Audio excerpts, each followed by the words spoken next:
संक्रांत म्हटलं की तीळ हे आलेच. म्हणूनच आज आपण करतो तीळ घालून गुळपोळी. गुळपोळीसाठी बिन पॉलिशचे 2 वाट्या तीळ घेतलेत, पाव वाटी बेसन आणि अर्धी वाटी शेंगदाणे घेतलेत. 2 वाट्या गूळ बारीक करून घेतला, एका भांड्यात काढून घेतला आणि कुकरला लावला. 2 शिट्ट्यांमध्ये गूळ अगदी छान वितळून आला. नंतर शेंगदाणे छान खरपूस भाजून घेतलेत. नंतर तीळ कढईत घातले आणि छान तडतडेपर्यंत अगदी खरपूस भाजून घेतलेत. आता त्याच कढईमध्ये 2 पळ्या तेल घातलं आणि त्यामध्ये बेसन घातलं. मंद गॅसवर सतत परतत बेसन अगदी छान भाजून घेतलं, जसं लाडूला भाजतो ना तसंच, आणि ते थंड करत ठेवलं.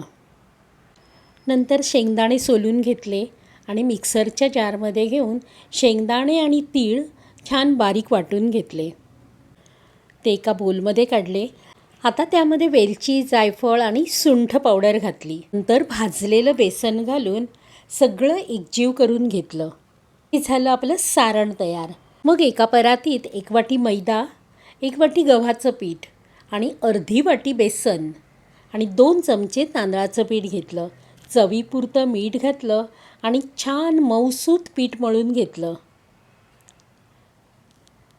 नंतर एक छोटासा पिठाचा गोळा घेतला, त्याची पारी केली आणि त्यामध्ये हे सारण भरलं आणि छान पुरणपोळीसारखीच पोळी लाटून घेतली.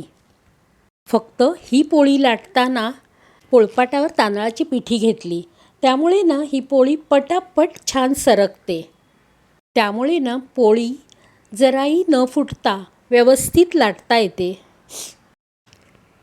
लाटलेली पोळी तव्यावर घातली आणि छान दोन्ही बाजूनी खरपूस भाजून घेतली, पण भाजताना मात्र साजूक तूप सोडूनच भाजायची.